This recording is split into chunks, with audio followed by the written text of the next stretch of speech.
अच्छा, ऐसा धोखा हमारे साथ किया, भोगोगे तुम।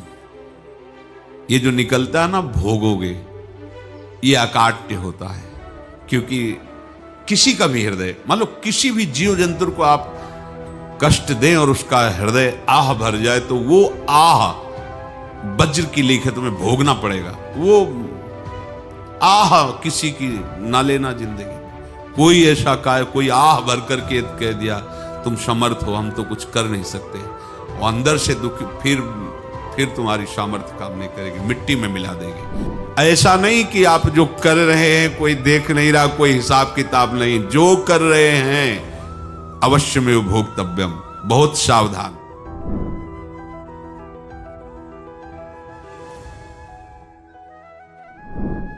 जीव स्वयं नित्य निरंतर कर्मों के जाल को रच रहा है और अपने आप को बांध रहा है।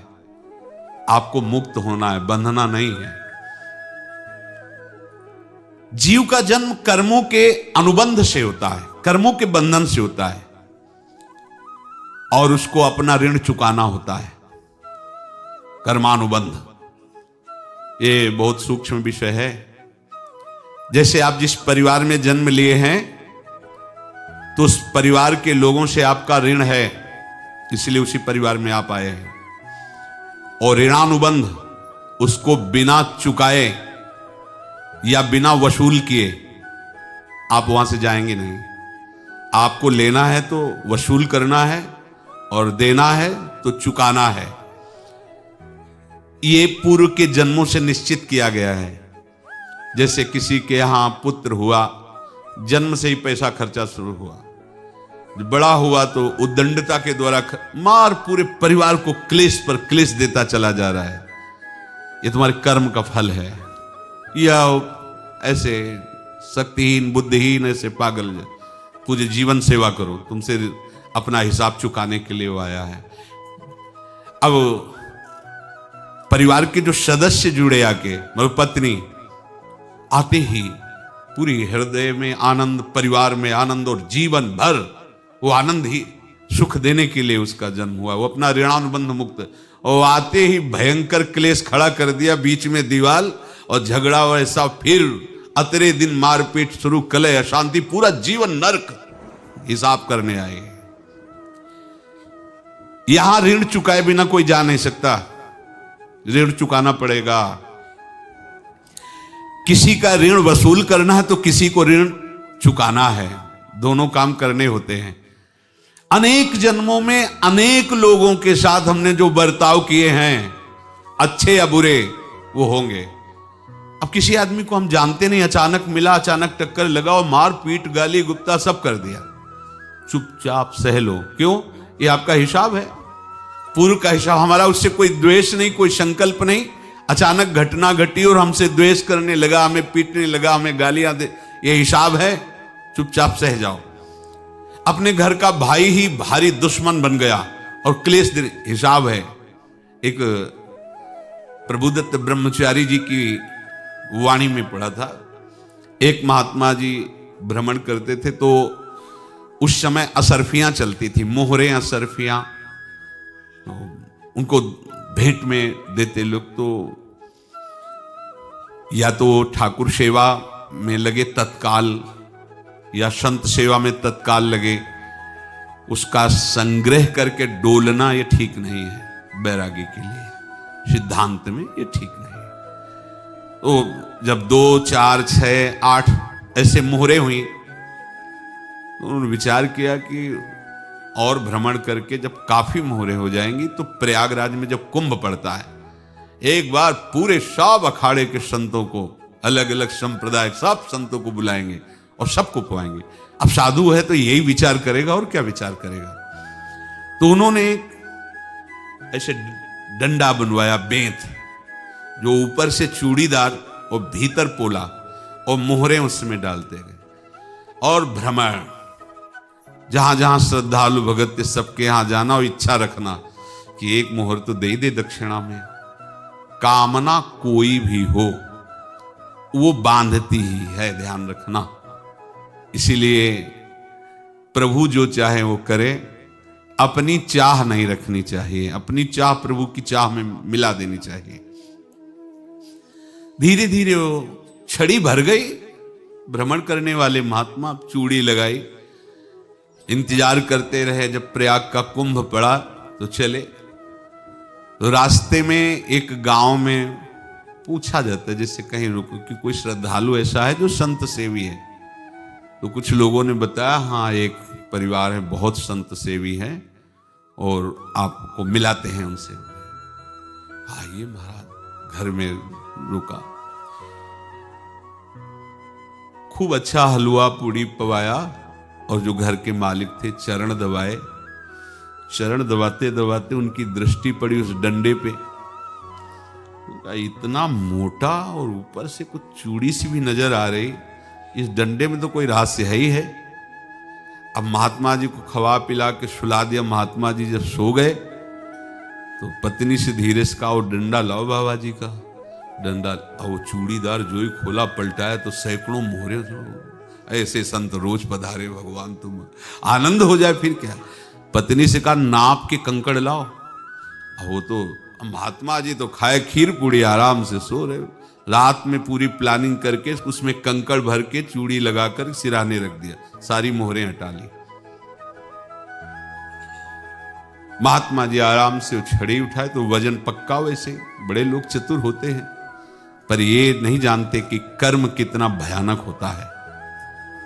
और उनकी कोई संतान नहीं थी, पर धन में इतना प्रेम उनको था। बहुत सावधान।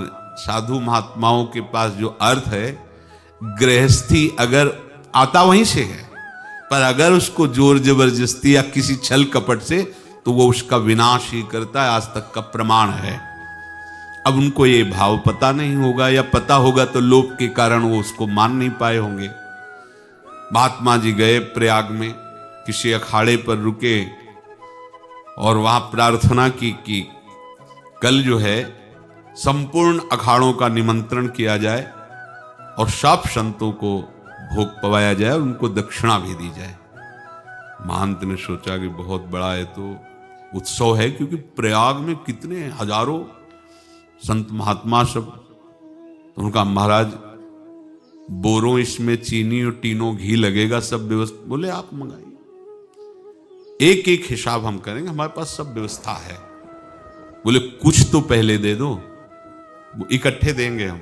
उनको था कि अगर हम छड़ी खोला और दो चार मोहरे दी, किसी को पता लग गया तो गड़बड़ हो सकती। बोले हम भंडारे के समय आखिरी में सब कुछ आपको दे देंगे। ठीक। वो अपने पास से पैसे लगाकर खूब जितना सामग्री सब लाए, लाखों की, और सब संतों को निमंत्रण कर दिया। संत जन निमंत्रित हो गए, भंडारा बन रहा है। तब वहां के महंत है और उनका देखो भंडारा भी बन रहा है, संतों को निमंत्रण। अब आप अर्थ की व्यवस्था कीजिए, क्योंकि इतनी बड़ी हमारी सामर्थ्य नहीं थी जितना हमने किसी तरह हमने व्यवस्था की। अब मुझे अर्थ चाहिए, तभी आगे की व्यवस्था बढ़ेगी। संतों को दक्षिणा देंगे और जिनसे अर्थ लिया उनको दे। देखो रसोई बन गई है सब। उनका अच्छा तुम्हें विश्वास नहीं तो अभी चूड़ी खोली। उनको तो था ना कि मोहरे हैं, कंकड़। तो जैसे कितना उनको सदमा लगा होगा। हजारों संतों का निमंत्रण, रसोई बन, मतलब संत हो के छल कपट। तो उनका महाराज आपने तो हमारा नाश कर दिया, जो महंत थे। अब बताओ रसोई बन गई, संत निमंत्रित हो गए और आप ये कंकड़ दिखा रहे हैं हमको। आपने तो हमें बर्बाद कर दिया। हमारी इतनी सामर्थ्य नहीं थी, आप पहले बता देते। संत होकर ऐसा छल कपट। अब वो बोले तो क्या बोले, क्योंकि उनको पता था कि मोहरे हैं इसमें। अंदर से उनका चिंतन गया उसी सेठ के पास, अच्छा ऐसा धोखा हमारे साथ किया, भोगोगे तुम। ये जो निकलता है ना भोगोगे, ये अकाट्य होता है। क्योंकि किसी का भी हृदय, मान लो किसी भी जीव जंतु को आप कष्ट दें और उसका हृदय आह भर जाए, तो वो आह वज्र की लेख है, तुम्हें भोगना पड़ेगा। वो देखो भीष्म जी को भोगना पड़ रहा है ना। सांप को ऐसे धनुष की नोक से उठाया और बंबूल के कांटों के ऊपर फेंक दिया, कई दिन तक सेदा हुआ, वो आह भर करके मरा। तो आपको 6 महीने बाणों की सैया पर आह किसी की ना लेना जिंदगी में। कोई ऐसा कोई आह भर करके कह दिया तुम समर्थ हो, हम तो कुछ कर नहीं सकते, और अंदर से दुखी, फिर तुम्हारी सामर्थ्य काम नहीं करेगी, मिट्टी में मिला देगी। फिर ये तो संत थे और भगवत आराधना के लिए, संत आराधना के लिए ही ऐसा किए हुए थे। अब इनका कैसे मुंह दिखाएं, अब क्या करें। सुबह संत जन आएंगे, सबके बीच में हमारी कि देखो इन्होंने, अब क्या करें। गए और संगम में जाके छलांग लगाई, अपने प्राण त्याग दिए। अब उनके तो पास मोहरे थी और व्यापार बढ़ा, और 9-10 महीने बाद ही लड़का हुआ। अब तो उनको कि संत फलीभूत हो गया। देखो व्यापार चल रहा, लड़का नहीं होता था, लड़का भी हो गया। बड़ा आनंद छा रहा है। जब से वो प्रकट हुए और धन की वृद्धि शुरू हो गई, पढ़ाई लिखाई में उनके खर्चा हुआ सब, बस बीमारी शुरू हो गई उनके शरीर में। अब उसमें पैसा जाना शुरू हुआ। इतने आसक्त तो वो दोनों हो गए कि कुछ भी हो, व्यापार ठप, संपत्ति बेचना शुरू। तो उन्होंने कहा कि बेटा मैं क्या कर सकता हूं तुम्हारे लिए। बोले हमारी अंतिम इच्छा है प्रयाग चलो, और जितने प्रयाग में संत महात्मा सबको एक बार भंडारा करवाओ, हमारी इच्छा अंतिम है, क्योंकि अंतिम यही इच्छा थी। बोले अब ज्यादा संपत्ति तो नहीं रह गई, तो बोले घर बेच दो, मेरे लिए ही तो है, बेच दो। मुझे लगता मैं बचूंगा नहीं, पर मेरी अंतिम इच्छा पूर्ण कर दो। घर बेच दिया, जेवर बेच दी। वहां गए, जब संत सेवा की तो बोले मुझे संगम तक ले चलो। संगम तक ले गए और बोले समझे तुम चुराए थे और हमने उसको छीना है, कुछ नहीं रह गया तेरे पास कुछ, अब केवल ममता और आसक्ति में जलकर मर और नरक प्राप्त कर। मैं वही महात्मा हूं जिसकी तूने मोहरे ली थी, शरीर छोड़ दिया। महात्मा को जन्म लेना पड़ा और इनको दुर्गति भोगनी पड़ी। ऋणानुबंध होश में, ऐसा नहीं कि आप जो कर रहे हैं कोई देख नहीं रहा, कोई हिसाब किताब नहीं, जो कर रहे हैं अवश्य में भोक्तव्यम, बहुत सावधान।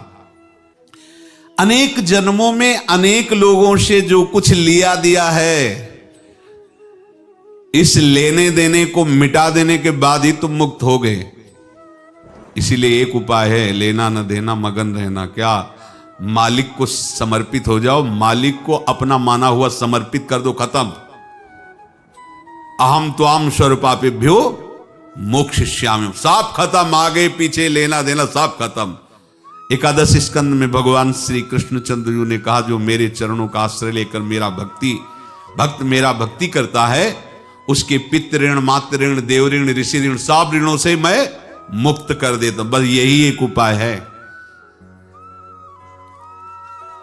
जो इसके बंद करने का उपाय भक्तों के लिए है, वो यही है, भगवान की शरण में होकर अपना माना हुआ पूरा भगवान के अर्पित कर दो। अर्पित करने का तात्पर्य उसमें अहम हटा दो।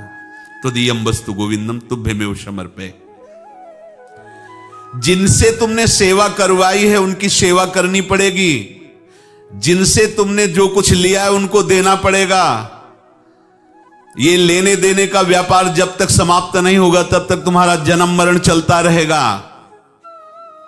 अब आपको यहां समझना है, यदि आपसे किसी ने पैसे लिए बेईमानी करके नहीं दे रहा है तो आप उसको गाली मत दीजिए, आपने बेईमानी की थी इसलिए आपकी बेईमानी हुई है, ले गया, कोई बात नहीं है, बंधन से मुक्त हुए, जो बोझा था चला गया। उसको ऐसा ना देखे कि ये बेईमान हमारे रुपए मार लिए, अब जो कुछ होगा देखेंगे। अगर आप आगे नया कुछ करते हैं तो फिर आगे का हिसाब आपको भोगना पड़ेगा, ध्यान रखना। ऐसा नहीं है कि आपको भोगना नहीं पड़ेगा। एक ही उपाय है कि अब जो शरीर धारण किए इसी में जो भोग ले, आगे ना होना चाहिए। तो क्या करे? सर्वतो भावेन भगवान की शरण ले ले। ये तो सर्वाणि कर्माणि मयि सन्न्यस्य मत्पराः अनन्येनैव योगेन माम ध्यायन्तु उपासते तेषामहं समुद्धर्ता मृत्यु संसार से। ये बड़ा कठिन है पार होना, कोई छोटी मोटी बात है।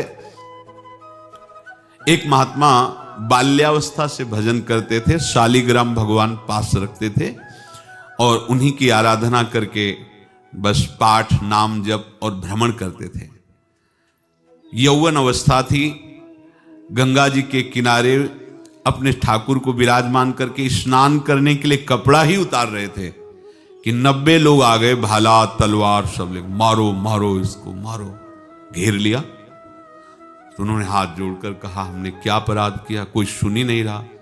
तो उन्होंने कहा, मार तो डालोगे ही आप 90 लोग, हम कोई अस्त्र शस्त्र तो लिए नहीं, एक बार हमें गंगा में डुबकी लगा देने दो और अपने ठाकुर को स्नान करा देने दो, फिर इसके बाद आप मार देना।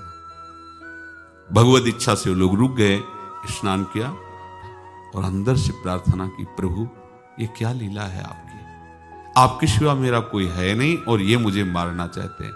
तो भगवान ने, जानते हो क्या कहा उनके अंतर में, तुम मेरे में ध्यानस्थ हो करके शरीर को छोड़ो, ये लोग मारेंगे, ये मेरे भजन का फल है कि तुम्हें 90 जन्म नहीं लेना पड़ेगा, एक ही जन्म में 90 मिलके, तुमने 90 हिंसा की थी पूर्व में, तो तुम्हें 90 बार जन्म लेना होता और एक एक करके मारते। ये मेरे भजन का प्रताप है कि एक बार में ही 90 का हिसाब हो जाएगा।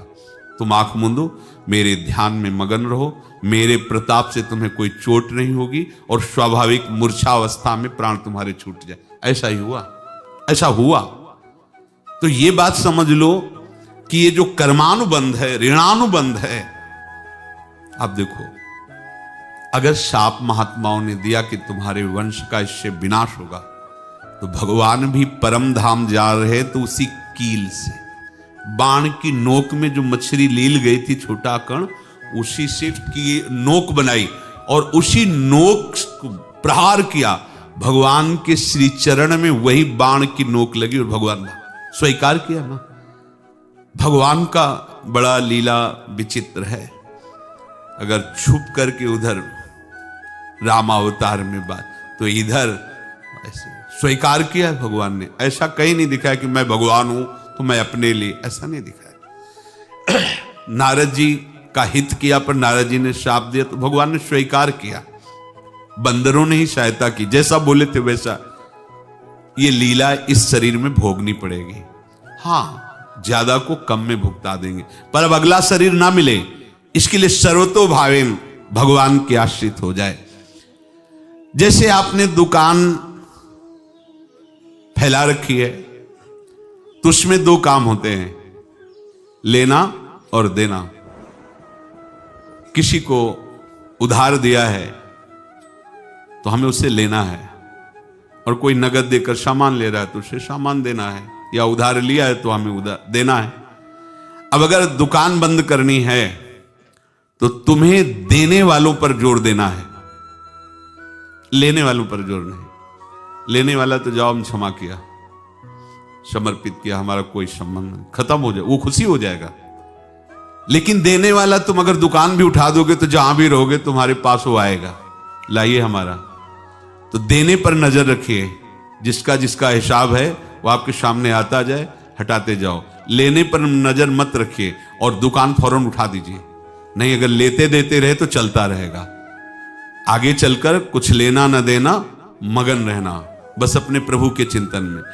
अब हम कैसे जाने कि किसको क्या देना है, हमें क्या पता। तो हम पूरा हिसाब जिनको पता है उनको दे देते हैं, समझ रहे हो, उनको पता है क्या लेना है क्या देना है, तो इनके पास पहुंच गए या सरकारी हिसाब से सब बराबर कर देंगे।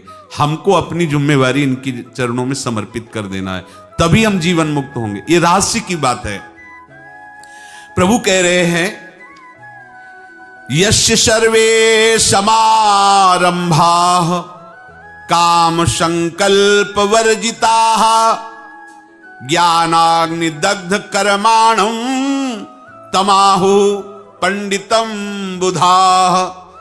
जिसके संपूर्ण कर्मों के आरंभ संकल्प और कामना से रहित हैं, तथा जिसके संपूर्ण कर्म ज्ञान रूपी अग्नि से जल गए हैं, उसको ज्ञानी जन भी पंडित कहते हैं, बुद्धिमान कहते हैं। पूज्य श्री भाई जी महाराज कह रहे हैं, जैसे वहां ज्ञानाग्नि से दग्ध कह रहे हैं, तो अपने वृंदावन वासियों का प्रेमाग्नि से सब कर्म संस्कार दग्ध होते हैं। जिस समय आपके हृदय में भगवत प्रेम का प्रादुर्भाव होगा तो लेश मात्र कभी तुम्हें दुख नहीं भोगना पड़ेगा। प्रेम का प्रादुर्भाव होते ही दुख का नाश हो जाता है, महासुख। जब प्रेम का प्रादुर्भाव होगा तो समस्त पाप भस्म हो जाते हैं, अशांति नष्ट हो जाती है, संसार ज्वाला स्पर्श भी नहीं कर सकती है। जब भगवत प्रेम का प्रादुर्भाव होता है तो हो सकता है उस उपासक के जीवन में दुखों का पहाड़ टूट पड़े, परिवार खिलाफ, शरीर रोगी, अव्यवस्था, बहुत बहुत कुछ, सब कुछ। कह रहे हैं इतना सब होने पर भी उसके हृदय में कोई भी दुख नहीं होता। ऐसा सामर्थ्यशाली भगवत प्रेम है। भगवान के चरणारविंद का जिसके हृदय में प्रेम है, भारी से भारी दुख भी उनको विचलित नहीं कर सकता।